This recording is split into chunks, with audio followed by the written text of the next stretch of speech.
All right, what's up? What's up? What's up? We're gonna adjust the camera here. Sure we got a good pick here. All right. Good morning, everybody, on a lovely, lovely Saturday morning. We're live, and I'm going to be just doing some drawing, and we're going to chat. Maybe take a few questions, or talk about art stuff. Get a little tutorial. Maybe that'll make it fun, rocking and rolling. But basically, we'll sit here and I'll be drawing for a little bit.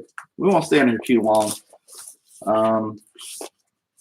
But I'll be able to give you a few little pointers here and there if anybody wants to know anything. I am Kevin Sharp, artist of Dragon Guard on Indiegogo. We got some great stuff going on. Maybe later today I will be posting on Facebook, or not Facebook, but Twitter and Instagram. I'll be posting maybe a new page for you guys to see, new page of colors. But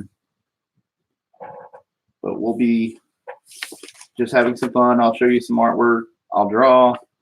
I'll take your questions. If you have any, post them in the chat. And we'll be rocking and rolling. So Dragon Guard is on Indiegogo, and it's my book. I'll be launching late February, early March. Trying to nail that down. Hey, Flyfox Pro, hola, what's up? And we'll be launching there. I'm just basically trying to nail down getting my campaign, the page ready, and also making sure all the particulars are taken care of with the account. And once I do that, we'll be in a good situation. I also want to take the rest of this month and get as many pages done as I can so that you guys can feel comfortable. I want to get towards at least half the book done, at least, and in pencils, and make sure that you guys can feel comfortable about the book, that you can be assured of your purchase. I don't want to fall into too many traps. I want to try to improve on that. Oh, I am super excited for Dragon Guard. What type of binding will the book have? For Dragon Guard, I would like to, if we can get that on in a tier or something, I would like to go for perfect bound. I enjoyed like the graphic novel feel. I remember, in the 90s and stuff, like great book would be, as an example, was like let's see, it was Spawn versus Batman. I think that was perfect bound. There's just a certain feel. There's lots of graphic novels. They used to do that all the time. They had these really slick covers and kind of this weird kind of varnished. I don't know, what do you say? Yeah, I prefer the perfect bound too. And the covers just feel so, I guess, the satin finish or something. And I wanted something nice like that. I wanted something where you can sit on your shelf and you got something great. I'm looking at between 48 pages and 60 pages. I know Mike was kind of leaning me towards 48 pages, but if anything, there'll be at least a stretch goal of 60 pages. And yeah, exactly. Yeah, the Superman, the Earth Stealers. I haven't read that, but I think I remember seeing it. Jalapeno Milk, good morning, buddy. How you doing?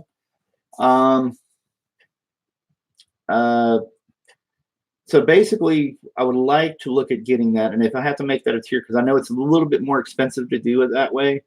The balance I'm having, that's another reason why I'm not decided on what month to put it in, is because I'm still trying to figure out what I'm going to do with the tier, because I have to pay for a colorist and I have to pay for a letterer. We've got a letterer.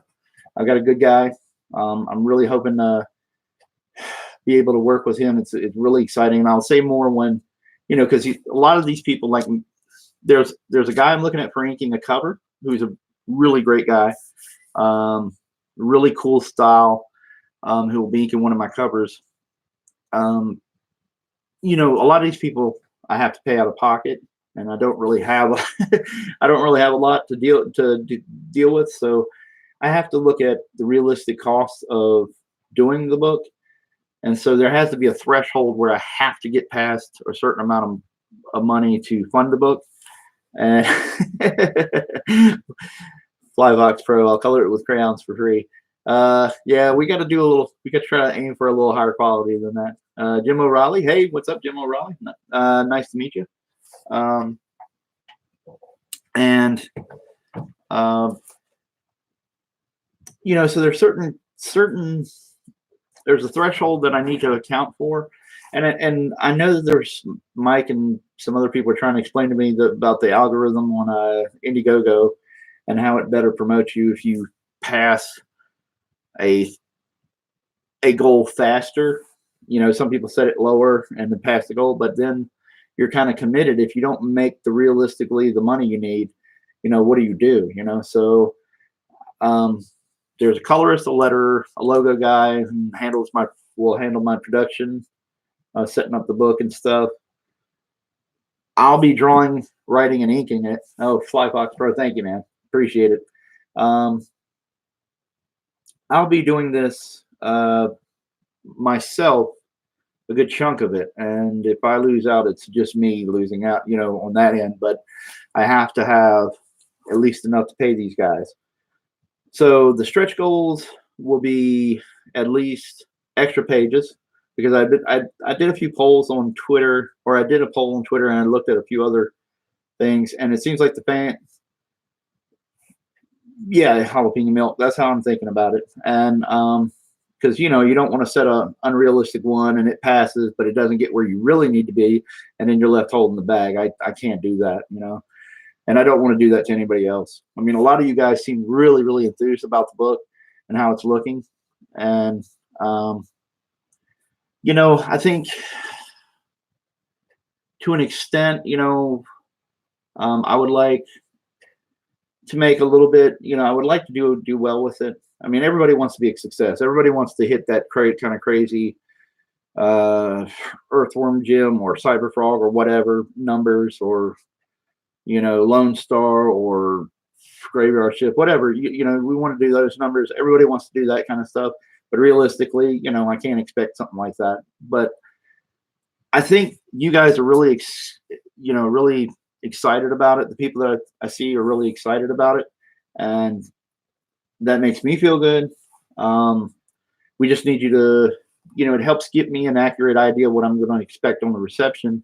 You guys go to the link below. I have the link in there for Dragon Guard, and sign up on the mailing list if you haven't already. And I think that's one of the pitfalls, or one of the hard parts about it, is doing it. You know, I don't have a large audience in terms of YouTube, and everybody that knows me, seeing me on Mike's show, or just doing this here myself, you guys know that I'm not the greatest conversationalist. So, you know, I don't have rapidly ascending, you know, numbers. And another thing, somebody sent me, responded in the chats and stuff, that I needed to work on editing my videos and things like that. And to be honest with you, I agree with them. I agree with needing to make a better presentation, but the problem is that I don't I hope you guys don't take it the wrong way. I just don't care about that. That's not what I'm aiming to do with it. All I'm like, with YouTube, I aim to promote Dragon Guard, and I'm not really worried about making this my main gig. I don't want to spend 20 hours. It's supposed to be drawing pages and then spending 20 hours a day trying to edit things and stupid stuff like that. You know, that's not really where my head is. You know, if I'm spending too much time editing or doing videos, then I'm not drawing, you know, and I have a family and other things. So obviously that, you know, obviously that is more important, you know? And so, you know, I don't need to do that stuff. There's other people that can do that and like to do that, and that's fine, but it's just not where my head is. And it's not to say that it doesn't need to be done. So anyway, if that helps give you a little bit an insight into my mindset on it and stuff. It's not that I don't care. It's just that there's a certain purpose with these videos. And that's all I really care about. in terms of getting the promotion out, letting you guys know about Dragon Guard, letting you know where my head is, why I love this stuff, you know. So anyway, while I'm talking, I'll sit here and get to drawing some. I'm also looking for my reference for my characters because I haven't. Some of these costumes are so intricate that I haven't actually remembered or gotten it into. I've drawn the characters enough to remember how all their costumes are, so I have to have my reference with me. So that's what I'm doing right at the moment. So here's some of my character reference right here. I'll show you guys. The main female. She does have pupils. I was roughing this out really fast. Anyway, so that's this character on this page right here. I'll pull it down. I'll move my camera so you guys can get a better look at it. Let's see if we can do it in here. Yeah, zoom, zoom, zoom.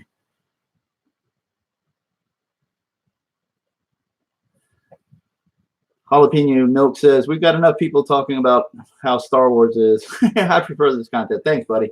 I appreciate that. Yeah, Jalapeno Milk, what's your approach to layouts? There's a couple of it's never easy. I mean, when anybody asks a question like that, it's never really all that easy. There's a few things that you can keep in mind when you're drawing a page. Let me see if I can sketch this out. I hope I don't have anything drawn on. There we go. All right. Let me see if I can get y'all in here. Adjust the camera a little bit. It should be now. It's showing on my screen from my dashboard where I'm running the YouTube that what I'm drawing is in reverse. So you guys, I think, are seeing it the right way. It's turned the right way. So I'm going to just draw it and go for it, and hopefully it makes sense to you guys. And I'm not telling you in reverse. But basically, here's best a page. Okay. So when you're doing a comic page, the first thing you remember is that in Western, I mean, in Western comics or whatever, especially in American comics, we read right to left. Or I mean, left to right, sorry. Left to right, and then top to bottom, okay? So always when I start a page, I just rough out a Z pattern, just so I know what I'm playing with. Then I take a look at the script, figure out how many panels I have. And when you have all these panels, whatever panels you do. Now, the easiest thing to remember is, I'll draw another one for you. The easiest thing you can do, and this started really, he didn't invent it, but he definitely brought it to the forefront, was Brian Hitch when he was doing the first round of Ultimates. One of the style things to remember, one of his approaches when he did what they called widescreen panels, is that, whatever the story called for, if you had 5 panels in a page, he would just bring them across and everything was 1, 2, 3. So when you do that approach, you don't have to worry about this because everything reads from the top to the bottom, okay? And unless you got really crazy, hard to read layouts, usually your mind will put the pieces together, so you don't have to worry about this. It's probably the most simple and easiest, effective way to tell a story is to just do that from top to bottom. But it can be a little bland. It can be a little bland, and also can be constricting, because if you have full body figures and you've divided the page up like this, all your figures are going to mostly stay small. Now you might do here's a figure, here's a figure. But let's say you might do an overhead shot where people are standing around. Let me see if I can make this really, you guys can read it. But there's people standing around and you're looking down on them. Here's the floor, tiles. Unless you play with your angles, you're really going to be compressed for space. You can do lots of close-ups on faces. Like here's, you see if this is big enough. I'll tell you what. I'll show it up. I'll push it up to the camera here. See, there's a figure standing here, and then there's the over top of somebody's head and shoulders right here. There's the floor, or you can do close-ups.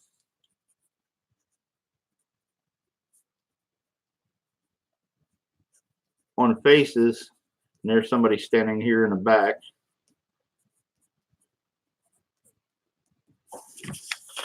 And you can do a panel layout like that. Whoops. Got an obstruction here. But if you look right here, you know, there's figure behind him. This character's turning to talk to somebody. So it forces you to get a little creative with your layouts, or with your panel compositions. It forces you to get creative by doing this, but you are constrained more in what you can fit into the panels by doing it this way. Always try to remember whenever you're doing your panels. Let's say you got like this kind of a layout, and you're reading right here. The trick is to try to lead your eye around. So whatever your compositions are, let's say for this panel, I want to lead my eye to here, I want to lead my eye to here, down here, and over here. Maybe this is a close-up.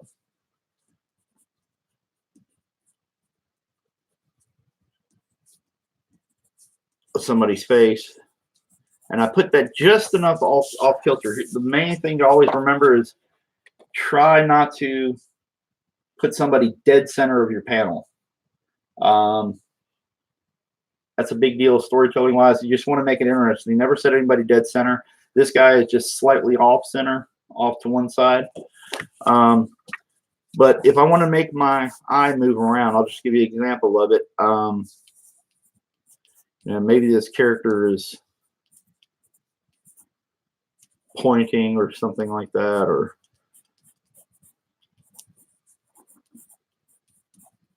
pointing at somebody off screen. Here's the shoulder, and we'll shade the shoulder in. Maybe it's in silhouette, but there's somebody standing here. This person is pointing at him.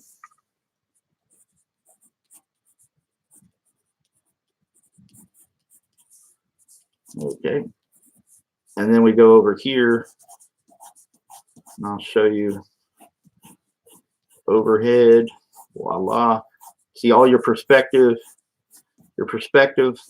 lines are pointing down to this panel. Just little visual clues. It's subliminal little touches that maybe people won't immediately get, but you know it's there. But they're standing here, and here's another dude standing here. That's the guy he was talking to. He was pointing to. This guy is this guy, so he's still got his hand on his hip. He's yelling at him, whatever. You suck. You ruined my life. Blah blah blah. My dog's better than yours. Something like that. Anyway, so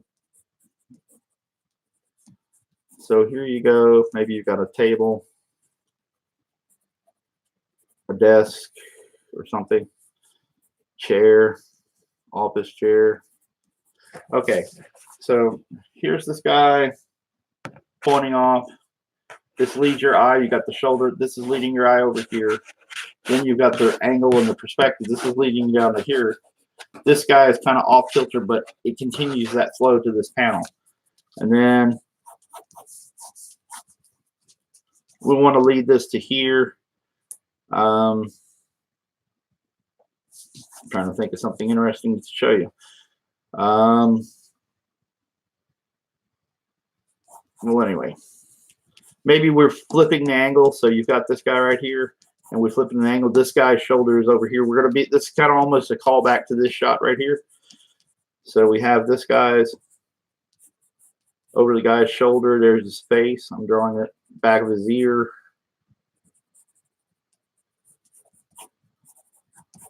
Shoulder. We're looking at this guy that's getting chewed out. and maybe this guy ain't going to take it no more. And he tells him, "You suck. My dog is definitely better than yours."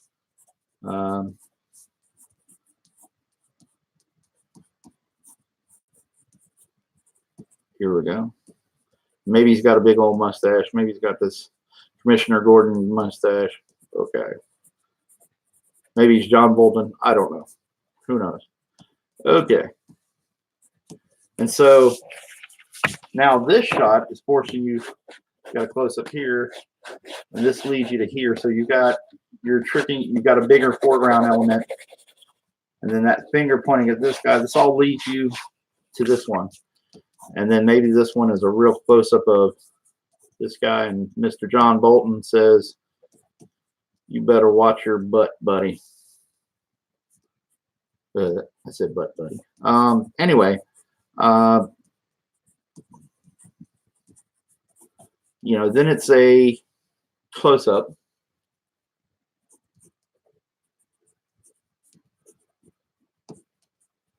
So you've got this great close up that leads you off the page. And so here you now have led your reader around on the page for your layout, and it helps cement the story flow. And then we luckily have different varying things. We got kind of a medium shot right here. So you got kind of a more closer full up shot. So you can, as an artist, have a lot of fun and draw this. And you get to draw the character out, and you get to put some details. Then you pull back, and you've got kind of an establishing shot where this office is. So you've got all this stuff. So you're giving us, or I'm, trying to give the writer, the reader, and the editor a little bit of time to see where we're at, to set the stage, all the details of where we're at. Then we have a close-up, so we know that it's getting a little bit more serious, and it makes it more interesting, have some of these extreme close-ups. Then we look over the shoulder, and we're moving around. So those are things that we think of when we're drawing these pages.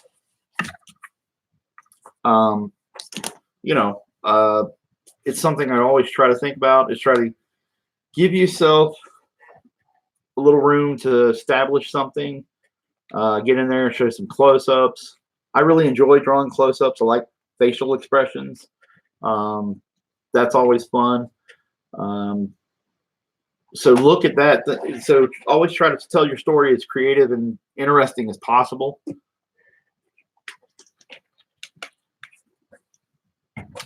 And so that's a little bit of a primer on how I approach pages. There's plenty other things. There's when you're composing a panel,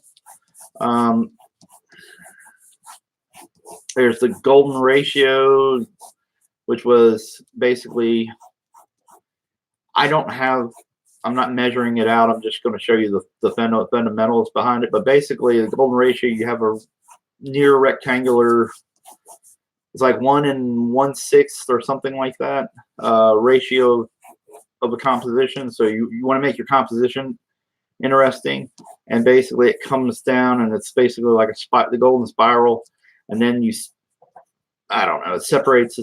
I'm really bungling it up as far as the explanation, but you can look it out there. It's kind of complicated, but basically it follows the rule that these spirals happen in nature, and as far as composition, and that if you have something fall along those lines, and it falls across the spiral, but it's a geometric shape. It's actually worked out that's why they call it a ratio, and it's a mathematical thing. That doesn't necessarily mean that every time you draw something and use this, it's a guaranteed home run composition, but it's something to think about. And another one is something I learned in photography class, which is the rule of thirds.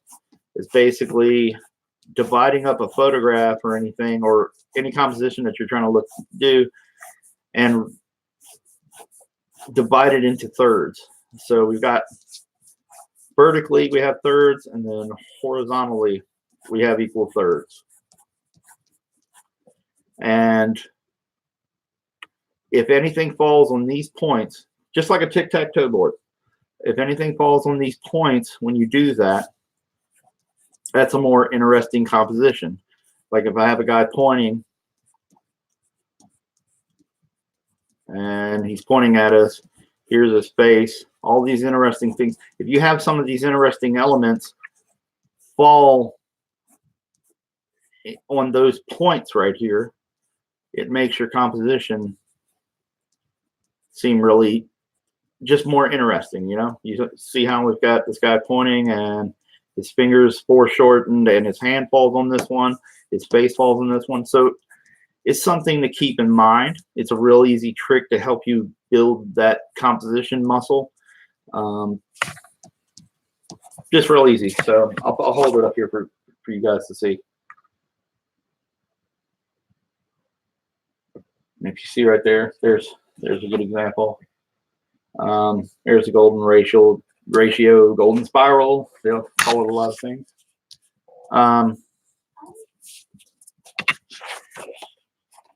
Also, trying to think all the little composition tricks that I could show you right off the bat. Well, this is a good one for right now anyway. So you got the Z pattern, you've got the rule of thirds, and actually what happens is when you divide the golden spiral up into a page layout like this. Okay, so what was he sketched out right now? Could you turn it into a page for Dragon Guard? Oh, you mean this layout right here?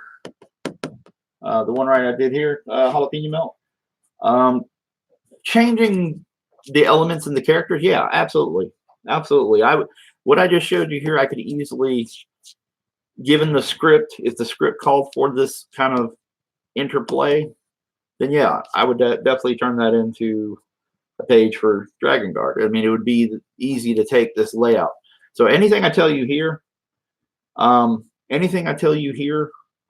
you can use as a functional thing. I'm not just giving you, I guess, you know, it's not like juvenile basic stuff. This is the approach I use on anything. And so what I just draw it over again, yeah, what I actually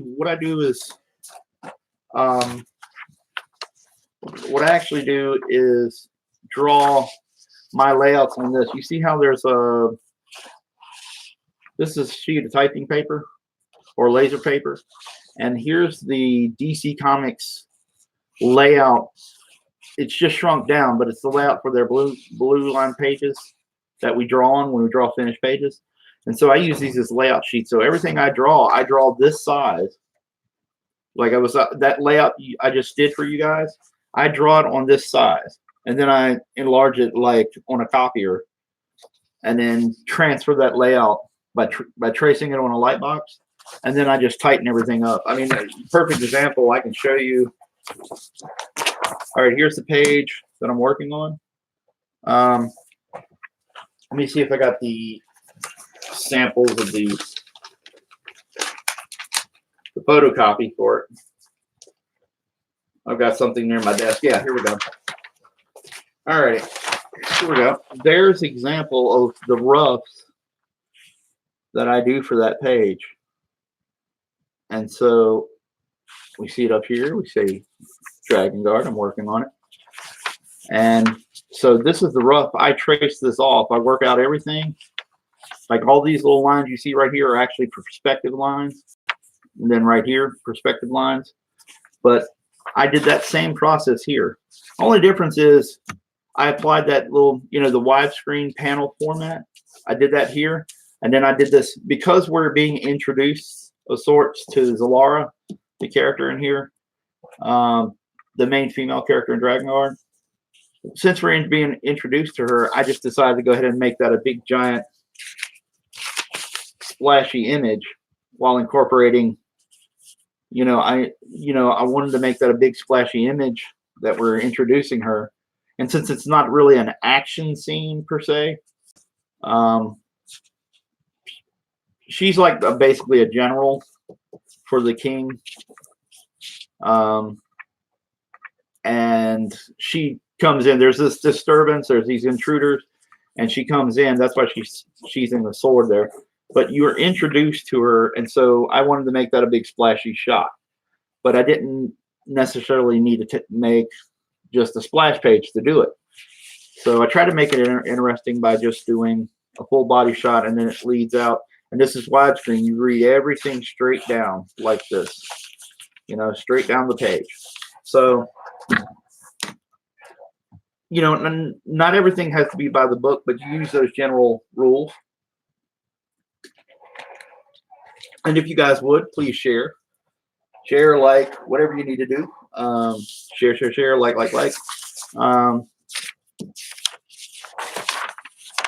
But I'll let you guys see the layout. And that's what I'm working on right now. So I have another one of these layouts under the page, but this is me working on the pencils for that page. And let me know if I'm going too fast for you or a little too herky-jerky here. Make sure the camera's nice and straight.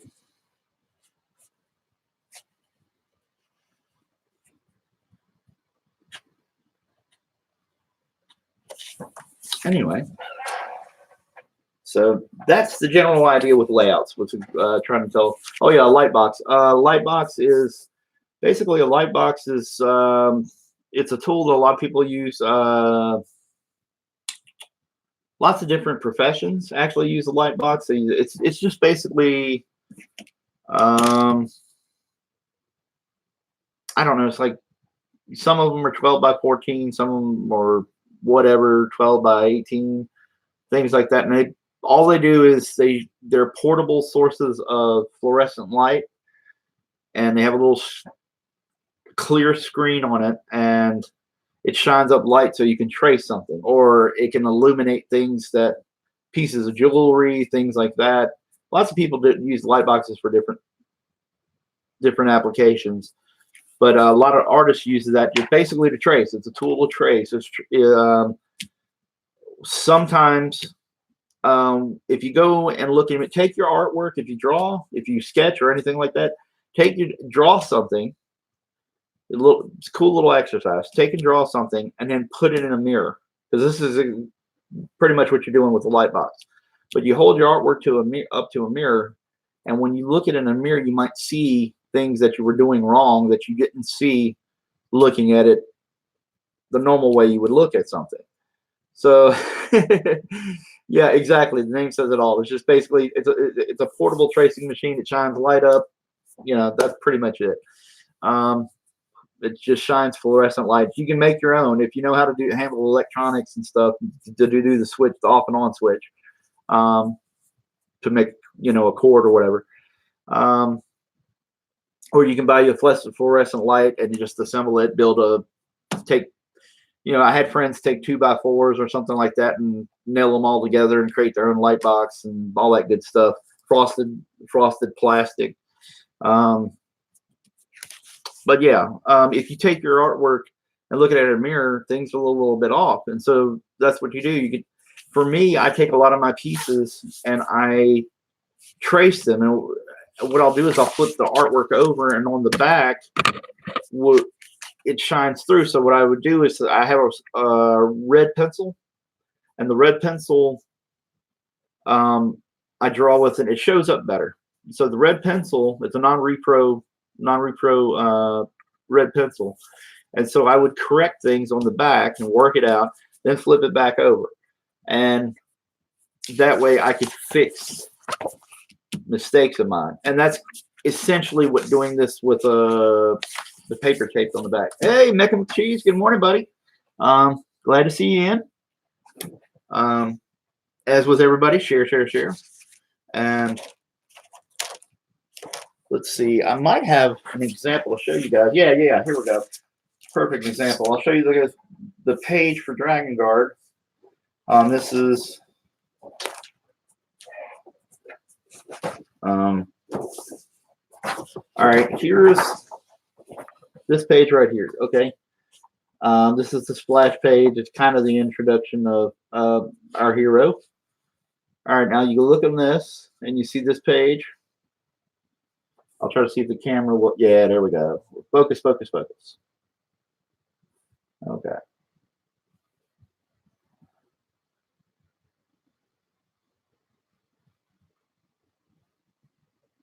Okay. Now, what I was saying this is that I draw a lot of this stuff on the back. Well, flip it over, and you can see where I've worked out part of my figure on the back, playing around where the light sources are, or trying to fix things. And so you can see the construction, the drawing around the figure to try to give it some form. This is kind of an upshot, so a lot of the intent where when you do an upshot, everything that's below us tends to be bigger, and things that are going away from us tends to be smaller. So his upper body and things like that are a little smaller in proportion to his legs, which are closer to us. So the legs would be bigger just by the nature of the shot. And why was jalapeno milk timed out, Mecca?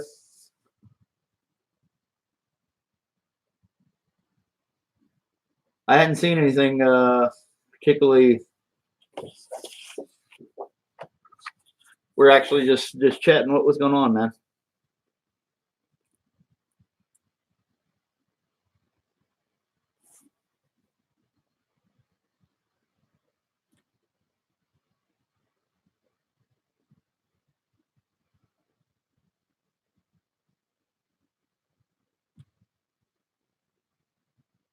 Oh, oh, gotcha. Okay.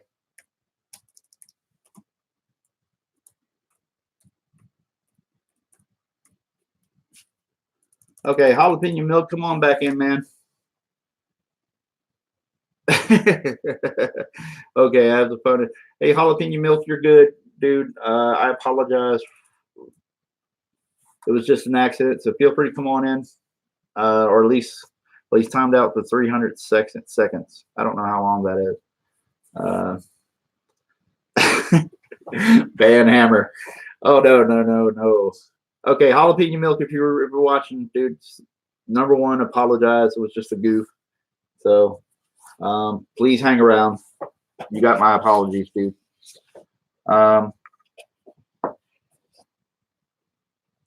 Anyway, I'll continue with what I was saying. Yeah, we have, when you're doing this when you're doing an upshot, everything closest to us is bigger, and then as it gets further away, it gets a little smaller. The rate.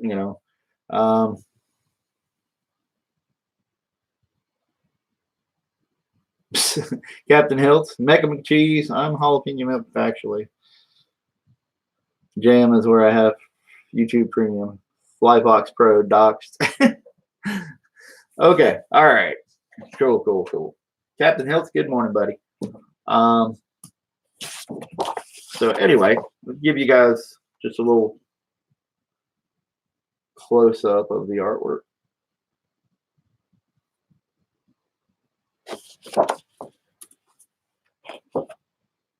All right. Anyway,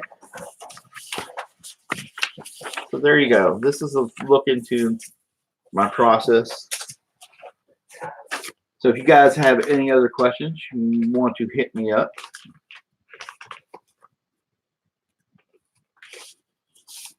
Go ahead, and I'm just gonna real quickly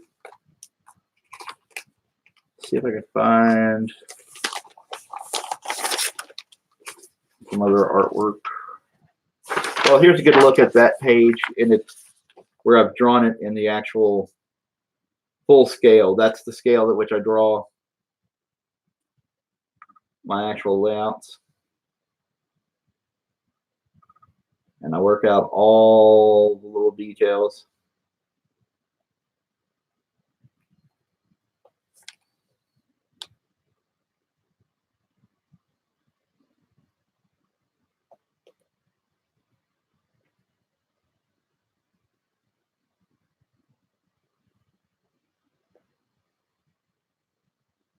So there you can see how that page actually looks fundamentally while my camera tries to adapt.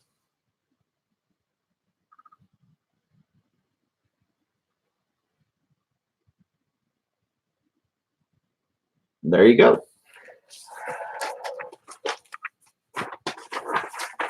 Okay, and I'll show you something I probably shouldn't show you. But since it's a Saturday morning and we're still trying to get people in here, it's good. Awesome. FlyFox Pro, the camera is clear, looks really great. Yeah, I don't know what happens when we're on Mike's stream that it does that. Here's a double page spread. Here's where you get to introduce to all the henchies, all the bad guys. This is the layout for it. Now I've got to draw this sucker, so it's going to be a beast. All right, here we go. We focused finally. Right here is the main Minotaur guy. This is the lizard reptilian guy you see in the first pages that I had put out on Instagram and Twitter. So there's these two guys. You see those immediately in some of my pages. I have a witch character that kind of looks like she's part, fairy or mantis or something. I have kind of a gorilla character. Guy that kind of looks like a genie. He's not really, but he's got kind of that vibe. And then there's a Cyclops, really freaky looking Cyclops.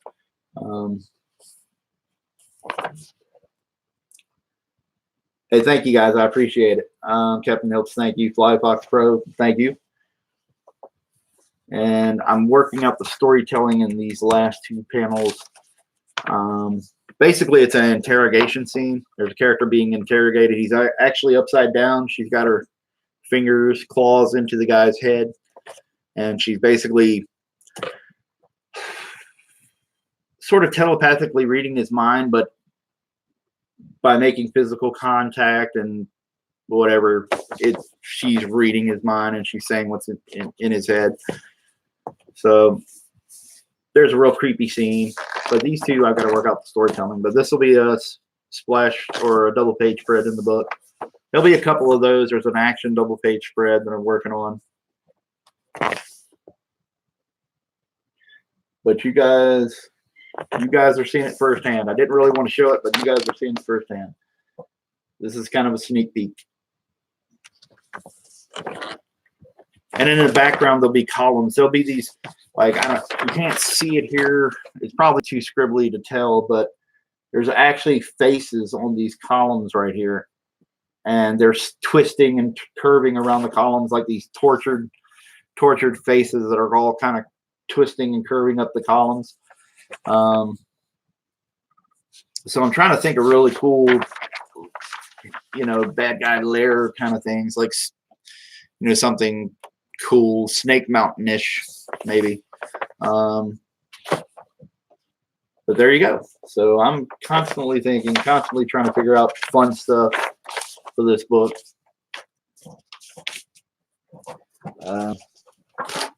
Let's see.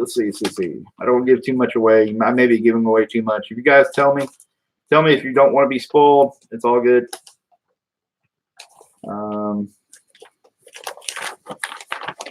I've got tons of pages laid out, but I also have, let's see. This is the page right before it. There's not a lot to see there. This is actually the establishing scene. This is actually kind of the prologue, or is it epilogue? Epilogue's after, prologue before. I don't know. Anyway, this is your opening scene in the book, and you'll see that you're going down this winding hallway, and you'll see those columns with the tortured kind of faces and stuff spiraling up there. It's kind of in a spiral. The faces kind of twist and turn up the columns. And you're led down here. And then there's an overhead shot where you get a little closer to seeing where the main villain Cryptogore is. Then you see this guy is going to be being interrogated. Here's a closer up of Cryptogore. And there's the guy being interrogated, and says some villainy stuff right here. There's a finger pointing almost at the guy's eye, like almost making contact with his eyeball, and then he whips around and points towards the Tenchis, and this will be this little scene right here. So you see him pointing, and then we pull back, and we're really low shot, and you'll see an upshot of people standing around, and that's where we're led to our double page of all the bad guys standing around. So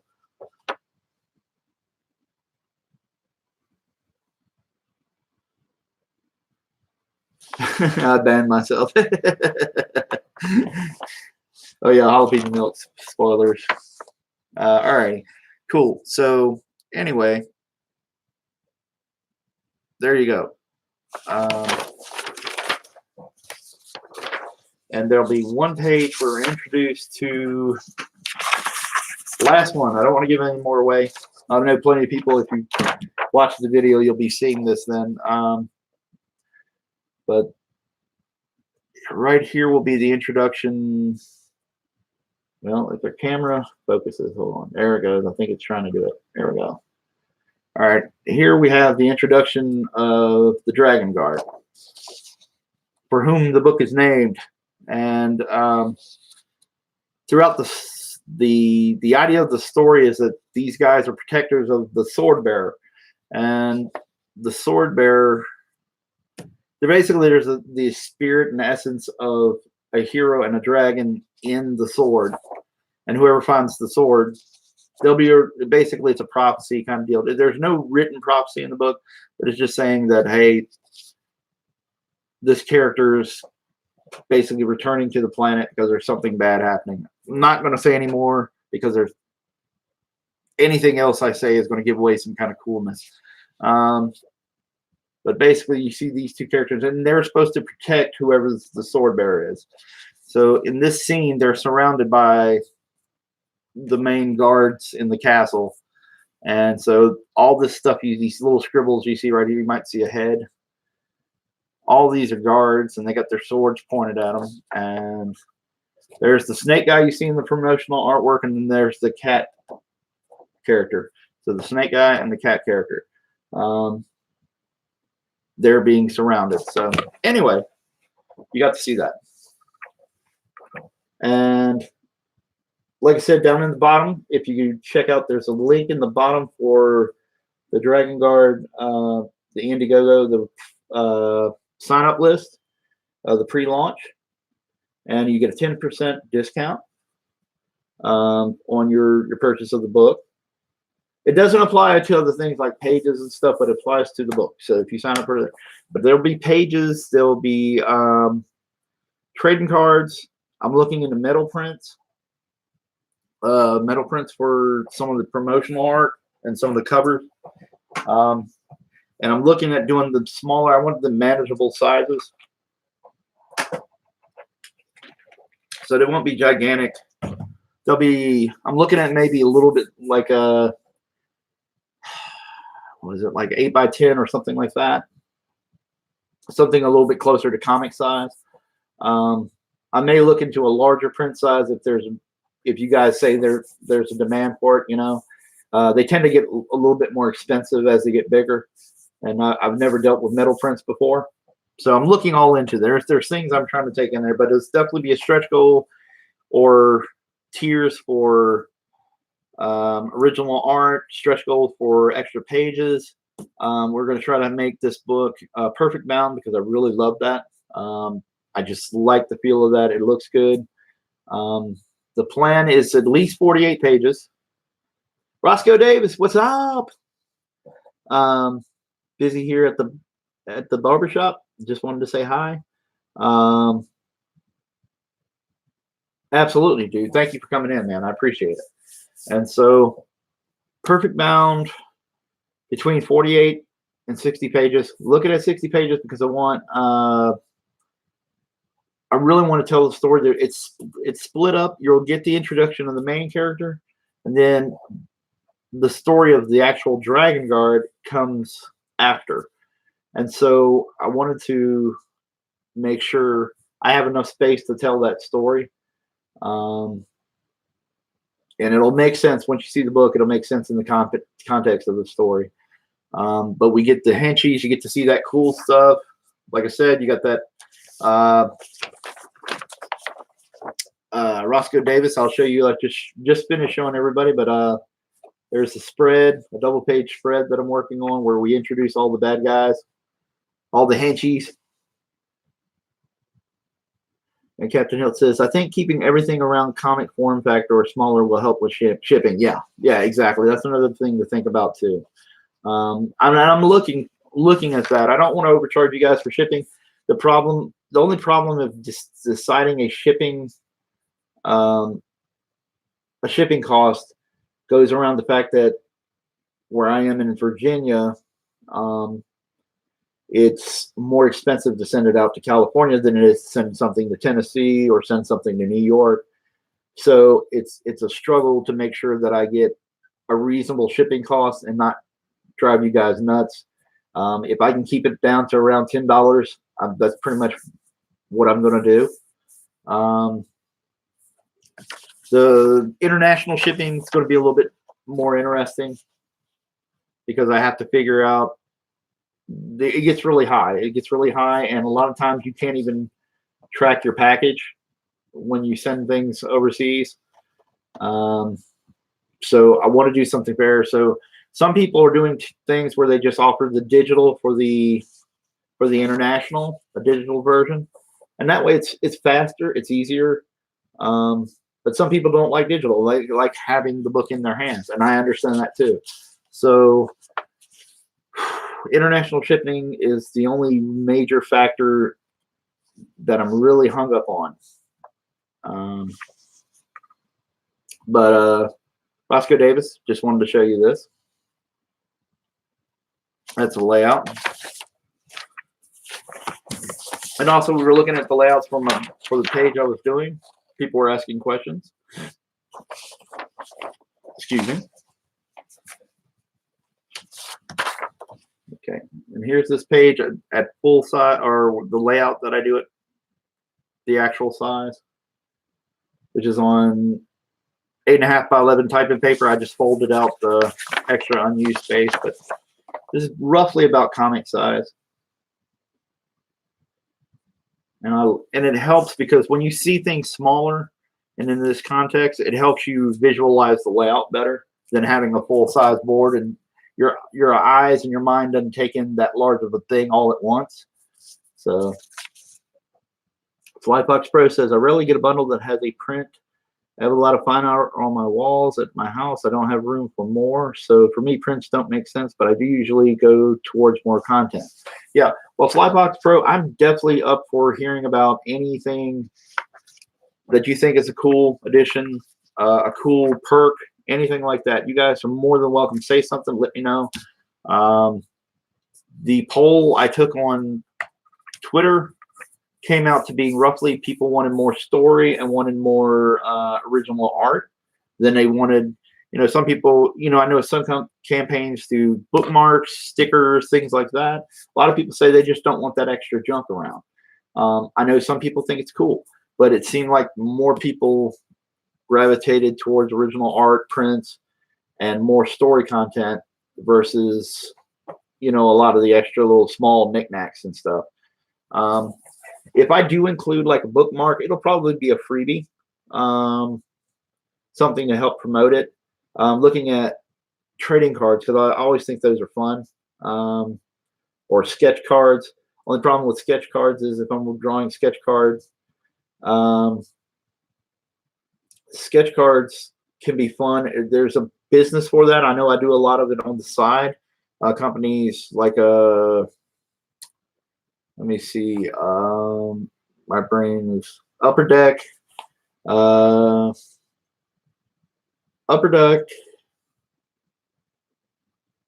Cryptozoic, and a few other people. I've done stuff like Rick and Morty cards, Marvel cards, things like that. So a lot of people like sketch cards, and I'm looking at doing that too. So we're looking at different options, and I want to be able. I'll take advice from everybody. You know. Flyfox Pro stickers are cool. I have a foot locker. I put all my stickers on. Yeah. I talked to in one of the DM groups I'm in where we just kind of talk about stuff. Uh, there's somebody doing some stickers right now, and it may be a cool if their price is right. I'll do that to promote the book too. Um, I just don't know how much stickers push people to buying a tier or not. I still don't know how well that does. Um, that's something we can talk about definitely. An ash can would be a lot cooler than sticker. Um, Absolutely. Ash can is just like anything else. It's extra content. What I did discuss was doing an ash can. Talking to the guy who's doing the logos, and he also does a little bit of production work too. He's going to be handling the production. Setting up how the book looks and things like that. We did talk about, and what I may do is do instead of doing a story content ash can, it might be an art of ash can. Is that I may do it just hey, art of Dragon Guard ash can, instead of doing a whole other book, which would require me a whole lot of extra production and stuff that I'm not ready for right now. Because here's my thing. Regardless of whether or not other kind of campaigns are successes, one of the things we're running into, what you hear about, is some fans complaining that, hey, this book took this long and way over long past the due date for what the campaign was and things like that. And I want to avoid that. I want to learn from those lessons. I got other things I'm working on too. And so, in other words, paying the bills, because everything I do with the book, when I'm drawing the book, I'm not making money and I have to pay bills. And Flybox Pro says the art of Ashcan would bump me up a tier depending on price. Yeah. Well, if it's something cool and if I can do it really well, I thought it was pretty nifty. They had an Ashcan size comic book that I worked on Marvel vs. Capcom 3. Trying to remember if it was 2 or 3. It was Marvel vs. Capcom, and they had a steelbook collector case, and in it was a comic, and it was about the size of an ash can. And head sketches can be cool too. Yeah, that's another thing. Doing sketches for people is fine, but when you have, let's say, pie in the sky, and I don't really, I have no clue what this is going to do. The mailing list is slowed down just a little bit. It's doing okay, but I would like to at least get 500. We're not at 500 yet. But if I was to do, let's say, 500, orders, or 500 orders on the tier for the sketches, it would take me forever, to do 500 sketches like that. So head sketches would be considerable, or either sketch cards, because I can draw those fast and they're small. But every time I'm doing those sketches, I'm not doing pages. So it all depends on how I manage my time with that. And I was telling somebody, I can't remember, somebody messaged me and asked me, how's the book going, what I'm going to do. And my plan was to get at least half the book done before I launched. And that's a big deal. And what I was telling them was, it's like, hey, I'm slowing down a little bit. And I'm slowing down a little bit with the pages because I'm doing other things. And what happens is when I'm drawing the pages, I'm not making money. And so it's a balance. So, but when the campaign gets going, and if I see that it's a success where I can pay myself, then everything speeds up. Everything speeds up because I don't have to take commissions anymore. I can miss a product at an auction. I can miss doing a con or several cons. It won't hurt me. And yeah, exactly. For the first campaign, less is more. And that's how I'm kind of treating it. I just crawl before I can walk, But anyway, I got kind of the 2-minute warning, so I'm going to have to wrap up here soon. But if there's any other questions you guys want to ask me real quick before I call it quits, feel free. I'll give you a couple of minutes here before I go back and wrap it up. But again, here's an idea. Here's what we started at the beginning of the stream. I gave just a little compositional, and it's not focusing. The camera's being a little funny. Okay, let's see. Will it focus? Will it focus? Yeah. Well, anyway, here's a compositional. Mark Anthony says you would go live when I decide to go out volunteering. I'm sorry, buddy, but you can check out the stream. It'll be up. I'm thinking it'll be up. I think they show up. But here's a compositional little piece. Really, I don't know why my camera won't focus now. It's deciding to be funny. Maybe it just likes straight out black and white art. Yep, that's what it was. It just got really sharp. Let's see if it shows it again. No.